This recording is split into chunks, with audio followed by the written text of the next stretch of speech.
Hey, my name is Beau. I'm a musician and music teacher, and in today's video, I want to talk about why setting goals in the practice room is a really wonderful thing to do, and why I really recommend it if you're serious about your musical progress. So I want to paint a picture here. So if I go back to my early development as a musician, for me personally, the point of playing an instrument was to learn how to play music that I like to listen to. There was certain guitar music I really like the sound of, and the goal in that sense was really simple.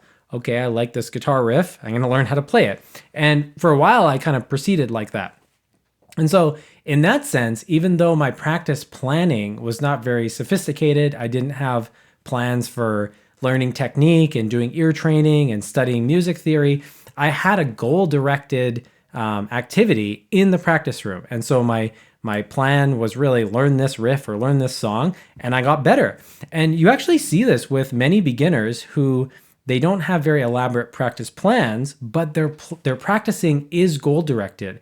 And one of the things we know from research on learning and performance expertise and goal setting is that having specific goals tends to lead to higher levels of progress. And so the planning doesn't actually have to be sophisticated or in depth, but having some kind of goal to do something you can't do is really the hallmark of a good practice session or a good, set of practice sessions. And so that's how I navigated, the beginning stages of my music learning. And I think that's how a lot of people navigate the beginning of their musical adventures. What I've noticed as a teacher is that as students start getting into the intermediate and advanced ranges, people start getting, aware that there's all these things to cover. The music theory, ear training, scales, arpeggios, technique, composition, improv. There's all these different skills, right? And one thing that I've seen that can happen to a lot of musicians is they, in an earnest attempt to master all this stuff, they make a practice plan. What you can end up doing, even though you seem like you're being very organized, is you have a set of things to do. You have a set of technical exercises. Maybe there's some ear training stuff. Maybe there's some repertoire you're working on. And what can happen is you replay that stuff every single day or every single week. You're doing the same thing. Now, on a surface level, it seems like someone who's set their practice session up like this is super organized and intentional. And to a degree, they are. But again, the hallmark of what makes music learning unfold over time successfully is not showing up with a routine and going through the motions. It's actually growing your ability. And this seems kind of obvious when someone points it out, but there are many people who I've seen, many people have come to me, and I've talked to a lot of peers who they get on like a practice plan and they keep doing the same thing over and over again. This would actually be a lot like someone going to the gym and doing the same exercises with the same weights, the same number of reps. And so going to the gym and doing some exercise is wonderful, but if you're trying to lift more weight or if you're trying to grow your muscle or improve something, you actually have to set incremental kind of achievable goals and improve something. You have to lift more weight or do more reps or run, faster or run for a longer distance. If you keep doing the same thing over and over again, your skills don't grow. And so again, that seems very obvious, but in the privacy of people's own practice rooms, that can often go unacknowledged. And so I really want to talk about two different theories and things that have been researched that tie this together nicely. So the first one is Locke and Latham's goal setting theory. So one of the things I really like about this specific framework towards setting goals is that it was inductively discovered. So it was discovered by observing what happened with many different studies, and then big principles were pulled out, and those are the principles that are recommended when you're setting goals. What happens a lot of times with educational research or music research or research in psychology around goal setting and performance is people come up with some kind of large theoretical framework, and then they carry out studies to try to justify their framework. And often this can lead people into holding on to ideas that aren't empirically validated. People can basically develop like a hobby horse where they think this theory is correct. So they keep trying to run studies and recommend something that isn't really showing up in the observation, in the data. And so one of the benefits of Locke and Latham's theory is that it really is fleshed out through a lot of observational data, a lot of different studies in different domains. They are organizational psychologists, so they noticed how goal setting, really operates in a business setting, in a work setting, but it often works just in an educational setting too. And the main points that they cite in terms of having an impact on people's performance is setting specific goals. So specific goals that are challenging. Now, I think most of us have heard of this like SMART goals framework, and it's a decent framework to start with, but I really recommend taking a look at this Locke and Latham theory, because it shows that when people have goals that are very specific, they tend to perform better than when we just get a goal that's kind of do your best. So if we translate this to what's going on when we're sitting down and working with an instrument, do you actually know what you're trying to do? So when I'm sitting down, even if I've said to myself, okay, I'm going to practice scales for 15 minutes, that's a decent thing to know. Okay, I'm going to work on this for a certain amount of time. But do I actually know what I'm trying to accomplish? Is there a certain scale I'm trying to be able to play? Is there a certain speed I'm trying to play it at? Do I want to be able to play it with a certain level of phrasing or a certain level of physical ease or fluency? So when we're sitting down, what's interesting is some musicians just seem to naturally do that. People that don't seem like they're consciously setting goals can very much go through this process where when they're in the practice room, they're trying to push their ability a little bit and they're exploring, and it tends to be a lot of fun to grow your skills. I mean, human beings like this sensation of mastering new things, of getting better at things. And so for some musicians, it's just very natural to do this. But for other people or other musicians at certain points in their lives, they don't take this mindset towards continual improvement. The practice session starts taking on a mindset of repetition and timing. And so again, this is a really interesting observation that I've made, both as a musician who's gone through this and as a teacher, is that in people's attempts to be more disciplined and learn more, we start timing things and we start counting repetitions, which those two strategies inherently are not bad. I mean, it's fine if I say I want to do technical exercises for 20 minutes every morning, or I want to do 30 minutes of ear training. And so that is a goal in a sense that's specific, but we want to be more specific than that. It's like someone saying, well, I'm going to go to the gym for 30 minutes a day, but what's actually driving the results of whether that gym time has a positive impact on your health is what you're doing with that time. I mean, someone who goes to the gym who walks on a treadmill for 20 minutes a day is going to get a very different physiological response to someone who goes to the gym and does like interval training or does hits the bike or does a weightlifting routine. So I'm not saying that walking is bad. I mean, for some people, that could be a very beneficial activity for them to do depending on their health and the context. But it's the same thing musically. If I say I'm practicing scales for 20 minutes a day, there are many different instantiations and versions of that activity that could produce wildly different results. And instead of subscribing to, a specific way of practicing, you could be on a certain method of working on scales. Maybe a certain violin school has a way of working on scales, and a certain, classical guitar school has another way of working on them. That's fine. I'm not against any of that. But the key thing is, are you working in a way where your skills are improving over time? And so again, this is something that seems mind-numbingly obvious when someone points it out, but are you doing something today in the practice room that is growing your skills in an incremental way? So it doesn't have to be a dramatic shift. It doesn't have to be you're playing something 40 beats per minute faster, or you're adding 15 new scales or something like that. But what we want to keep an eye on as a big principle is that we are improving the skill in some way. That's the thing we want to be watching for. And this is why Locke and Latham's theory works really well here, because we want to have a specific idea of what we're doing. So in terms of a concrete example, like for myself, I'm working on these guitar voicings, these inversions right now for these different chord progressions. And I have this on my plan for the month. Okay, work on these chord progressions from this song, all these inversions. Now, when I'm sitting down, I'm very specifically trying to address, okay, these 3 versions of these inversions, that's what I'm biting off today. Can I play them? Can I read them on the notation? Could I sing, the patterns?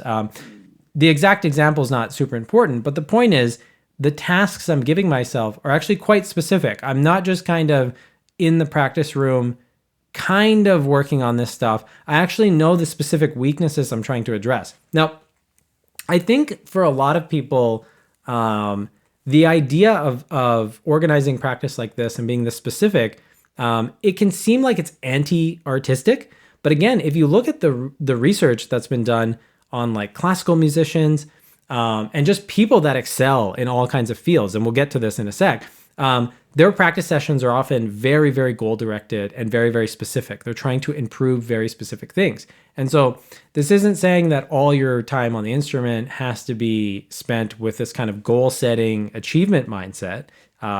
It's wonderful to just spend time with the instrument and just mess around, or to be, a little bit more exploratory. But if you're trying to get better at the instrument, setting goals is a wonderful way to do this. And so Locke and Latham's theory goes into other things that moderate and mediate, effective goal setting and effective goal accomplishment. I mean, one that's important to mention is that people often do better with challenging goals than simple goals. There's something about trying to do something that's challenging that fires us up. And so if you've watched any of the other videos on my channel, I mentioned this principle a lot, that we should be breaking learning objectives down into manageable chunks, and the learning process should feel incremental.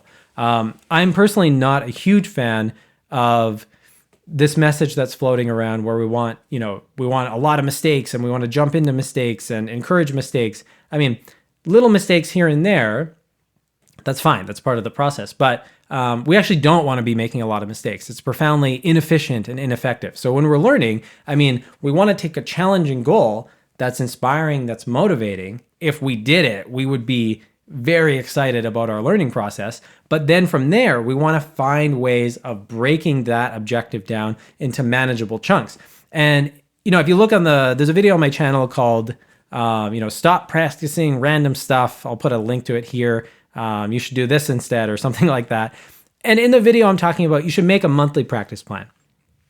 And the reason I do a monthly practice plan is I have a big picture goal, and then in the practice session, I have these specific, more tangible, bite-sized versions of this. And this is a wonderful way to structure your learning as you're learning a new instrument, where you're trying to set things up so you can be successful, so that you can incrementally grow.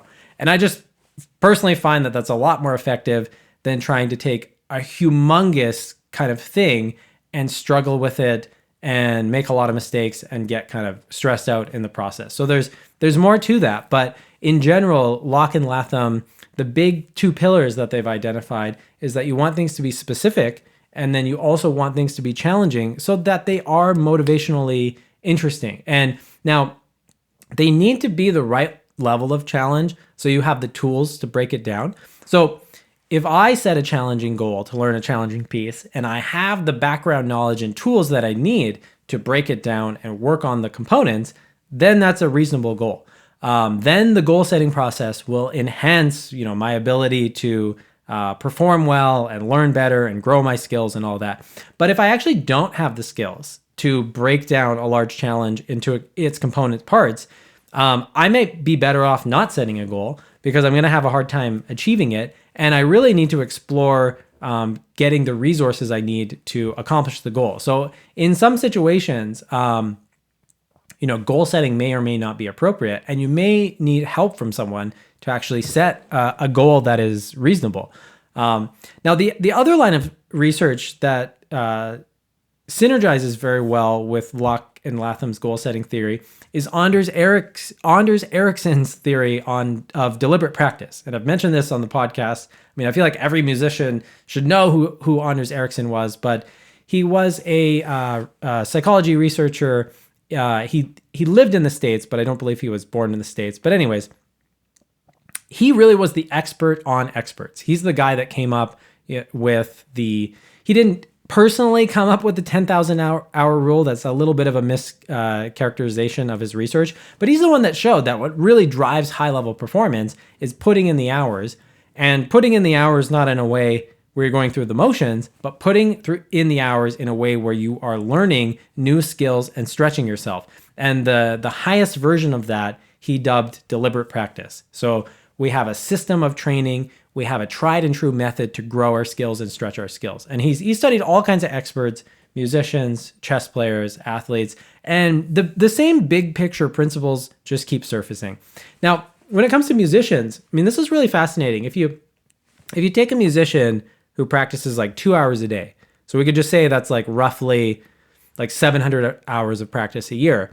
If you did that for 2 years, you have like 1,400 hours of practice. Now, we could have two musicians. One of them just kind of doesn't set goals that stretch themselves, and they just play over stuff roughly that they can already do.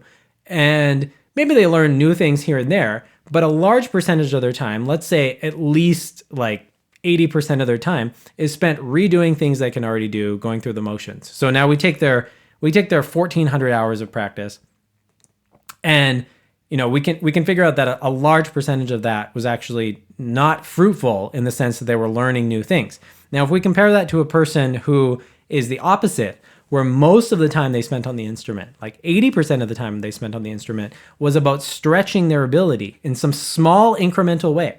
So in a way where in the practice session, it wasn't wildly unmanageable. They were just trying to improve something and grow something, whether it's more skills, more knowledge, being able to do something faster would qualify as part of this. Now, the difference in these two musicians after a month or two might not really seem like a big deal. The trajectories look the same. Not much is going to change after like a month. But what starts happening is you see these divides. The compound effect is a good term for this. But where these people end up after 2 years can be radically different. And I think one of the reasons this is so misleading when you sit down to practice is that when you work on a tiny little skill, it just looks like you added one little Lego block to this structure. It doesn't really look like a big deal. If I learn to do something tiny today, it doesn't look like my knowledge or skill has changed much since yesterday, because objectively it has not. But the important thing to understand is this compounds over months and years. And that's the framework you want to think about. You want to be thinking about your learning in terms of longer time periods, months, half a year. It's not really a big deal if you miss a practice session this afternoon. It's not really a big deal if you did a half an hour versus 45 minutes today. What the real big deal is, did you actually grow your skills in some kind of way? I mean, I would rather do maybe a handful of 20-minute practice sessions where I truly did deliberate practice and worked on things that were challenging for myself in a small way and stretched my ability, rather than just practicing for like 4 hours. And so these two theories together, Anders Ericsson's deliberate practice theory and Locke and Latham's goal setting theory, they kind of start to triangulate this message that you really do want to just be a little more specific about what you're doing. I mean, Anders Ericsson found the same thing with people that he studied. If you pull a world-class chess player aside who's training for like a chess tournament, and you ask them what they worked on last night, they're not really going to tell you, well, I just kind of, played chess and I just went through the motions. They'll start rattling off like a very detailed list. Well, I was studying this opening, and around turn 14, there's a branch where like I could do this move, or this move. And this is what really good musicians do when they describe their practice. They're like, well, I was working on page 3 of this exact spot. My phrasing is not, exactly how I want it to be. And so there's different ways to practically approach this in your own, in your own practicing, in your own musicianship. It doesn't have to be particularly fancy, but a good rule of thumb is that at any point of time, if you're sitting down for a practice session where you're trying to learn something, not a session where you're just enjoying yourself and messing around and, having a cup of coffee and playing jazz guitar, that's all good. But I mean, you're actually trying to learn something. You've said, I'm sitting down for 20 minutes to get better at this instrument, to get better at music. If I was to walk in the door, or your music teacher walks in your door and says like, hey, what are you doing right now? What's going on? Like, why are you doing what you're doing? What's the point? What is it building towards? You should loosely be able to answer that question. And so a good habit to get into, if you find yourself often spending tons of time noodling in an unconstructive way, or in a way that you're not satisfied with, you can set an alarm on your phone for every 10 minutes to go off, and really just make yourself answer that question: am I on task? Am I doing something that's building my skills? Again, earlier in the video, I talked about how a lot of intermediate musicians, we start timing our practice. We start saying, I'm going to do this for 15 minutes and this for 20 minutes. And then I'm going to do 10 reps of this section here. That's fine. I'm not saying don't time things or count reps if you find that's an effective method, but don't just do that, right? I mean, what if someone went to the gym and they really meticulously counted how long they were at the gym and exactly how many, dumbbell curls they did, but they're using 1 pound weights that are totally inappropriately light for them. So we can, in an effort to improve our practicing, start measuring and tracking things, but the measuring and the tracking things has to be geared towards improving things. It can't just be measuring and tracking for the sake of tracking. And this is why I actually find a lot of musicians do very well without tracking anything, as long as they know this principle that, okay, am I doing something today that is stretching my ability in some way? And the way you can tell if it's stretching your ability is it slightly challenging. Can I do something at the end of this practice session in some small way that I couldn't do?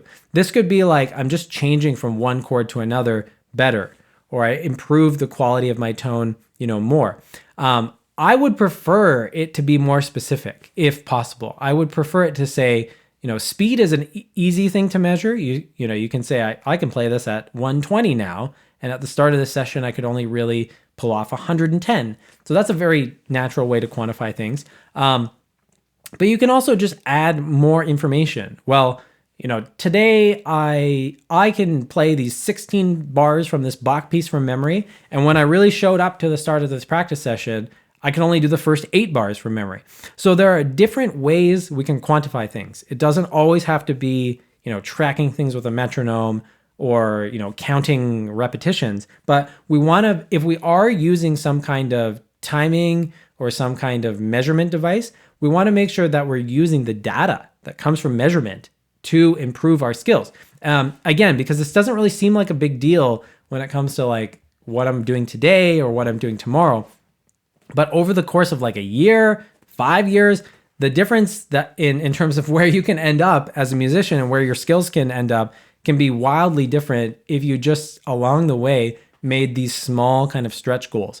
And that's the last thing I want to leave you with today, is that it's not about unruly 4-hour-a-day practice schedules. It's not about challenging yourself so much you can barely focus when you leave the practice room. It's really just about incrementally doing something small that's new today. I mean, for example, my last couple of practice sessions on the guitar, I was doing these chord inversions, and I was just trying to speed up subtly my fluency, how quickly I could change the chords. And for me, that's an important thing to be able to do, because I want to, have these chords at a certain level of control. And so that's really what I was focusing on.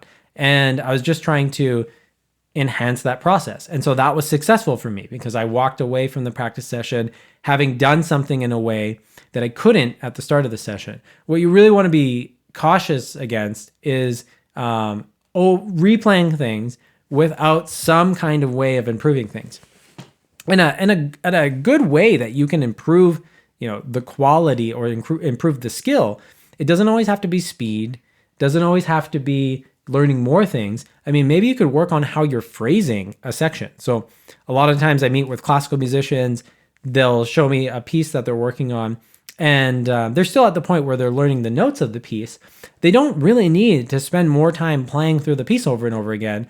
What they need to do is, take their phone out, record themselves playing, and try to play the piece with better phrasing or dynamics. Try to come up with some way of phrasing the piece better.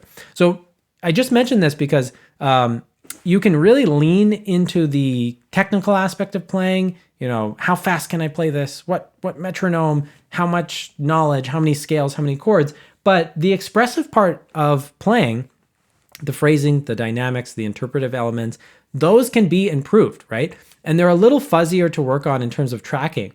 But at the end of the day, you can answer the question, well, these 16 bars that I'm working on, does it sound better the way I'm phrasing it now?